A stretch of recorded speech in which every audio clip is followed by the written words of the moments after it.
शब्द है जो हमें कभी कभी या कहो कई बार सुनाई देता है, स्वार्थ। वो व्यक्ति स्वार्थी है, उसने स्वार्थ में आके ये बुरा कर्म कर दिया, आदि इत्यादि। देखा जाए तो संसार स्वार्थ को पाप का मूल मानने लगा, परंतु क्या स्वार्थ सच में बुरा है? नहीं। स्वार्थ ये शब्द बना है स्व से, अर्थात स्वयं से, यानी कि जिस कार्य में केवल स्वयं का अर्थ हो, केवल स्वयं का लाभ चाप हो, वो स्वार्थ। अब प्रश्न ये उठता है कि आपका स्व क्या है? यदि आपके स्व में केवल आप हैं तो आप अवश्य स्वार्थी हैं। यदि आपके स्व में परिवार सम्मिलित है तो आप परिवार्थी हैं। यदि आपके स्व में अन्य लोग सम्मिलित हैं तो आप परोपकारती हैं। और यदि आपके स्व में ये संसार सम्मिलित है तो आप परमार्थी हैं। तो अपने स्वार्थ से दूर ना जाएं, उसका विस्तार करें। अपने अस्तित्व का विस्तार करोगे तो ये स्वार्थ स्वयं ही परमार्थ में बदल जाएगा। राधे राधे। मैंने आपसे कहा था कि संसार का सबसे बड़ा शस्त्र और सबसे बड़ा संबल है मित्रता। किंतु ये मित्रता कैसी होनी चाहिए? मित्रता होनी चाहिए दूध में मिले जल की भांति। कैसे?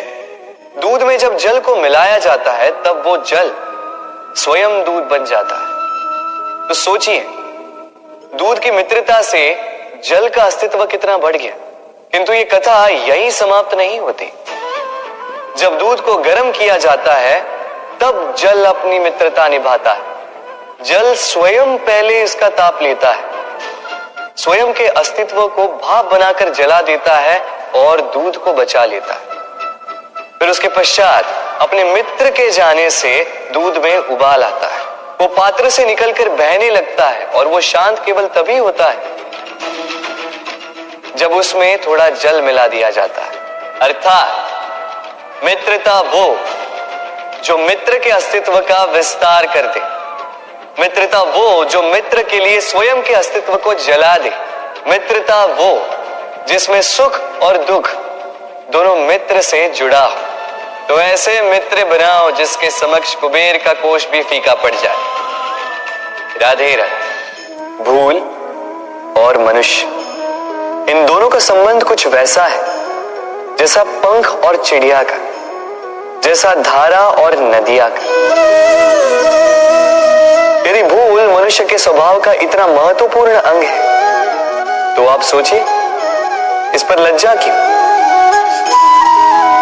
इस पर लज्जा करना ठीक है ही नहीं। वैसे देखा जाए तो भूल हमें स्वयं को और श्रेष्ठ बनाने का अवसर देती है, पहले से अच्छा प्रदर्शन करने की प्रेरणा देती है। अब कदाचित आप में से कुछ इस बात से सहमत नहीं हो, क्योंकि बहुतों की दृष्टि में भूल दोष को जन्म देती है, दोष अपराध को, और अपराध के लिए क्षमा नहीं दंड मिलना चाहिए। किंतु क्या आपने कभी सोचा है कि ऐसा क्यों होता है?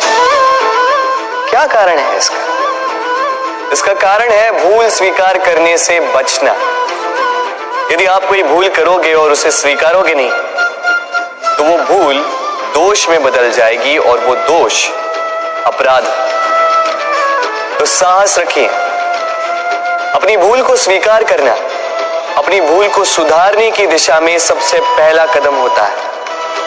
और स्मरण रखिएगा, यदि कुछ अपराध है तो वो है समय पे अपनी भूल ना स्वीकार। राधे राधे। व्यक्ति किसी और वस्तु या भाव से परिचित हो ना हो, है और भविष्य दोनों ही व्यक्ति के मन में सदैव रहते हैं, जिनका अस्तित्व व्यक्ति के अस्तित्व पे भारी रहता है। विचित्र है ना? वह वो है जिसे आप नहीं जानते, जो अनजान है, और इसी कारण आपको भय लगता है कि ना जाने क्या होगा। भविष्य वो है जो अब तक घटा ही नहीं, तो जो घटा ही नहीं उसके विषय में चिंता क्यों? आपके हाथ में है वर्तमान। वर्तमान के कर्म सत्य मन से कीजिए और सोचिए ये कि अपने कर्मों को और कितनी श्रेष्ठता से किया जा सकता है। इसलिए आप विश्वास कीजिए, यदि वर्तमान के कर्मों को आप सत्य मन से करोगे तो भय स्वयं ही निकल जाए और भविष्य का फल अवश्य ही मीठा होगा। इसलिए भय और भविष्य से डरना छोड़ दीजिए,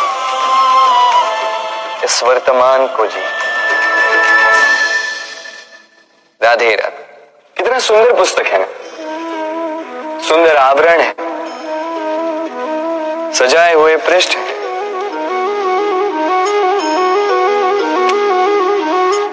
किंतु क्या ये सत्य में अद्भुत पुस्तक कहलाने की पात्र है? क्या इसमें जो लिखा है वो सत्य है, प्रेरणादायी है, हमारे लिए मूल्यवान है?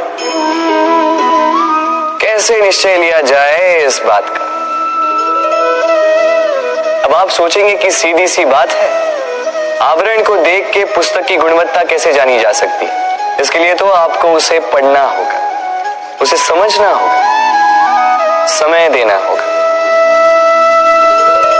है ना? बिल्कुल उचित सोच रहे हैं आप।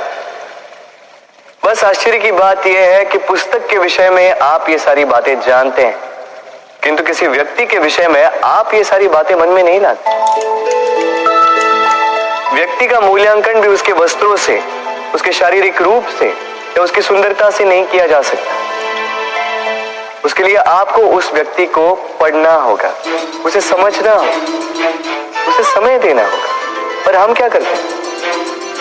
पहनावे, रंग, सुंदरता को देखकर आकर्षित हो जाते हैं, उसे प्रेम समझ बैठते हैं और आए दिन कोई ना कोई ये कहते सुनाई देता है कि उसकी प्रेम कहानी सफल नहीं हो पाई, उसे छल मिला। किंतु इसमें दोष किसी और का नहीं, स्वयं आपका। आपने उस व्यक्ति को समय नहीं दिया, आपने उस व्यक्ति के विचार नहीं परखे। प्रेम 2 क्षण में बनने वाला पकवान नहीं है, इसका स्वाद चखने के लिए आपको जीवन भर का समय देना पड़ेगा। तो समय दीजिए, एक दूसरे के रूप से नहीं, आत्मा से जुड़ी, निश्चित ही मन प्रसन्नता से कह उठेगा। राधे राधे।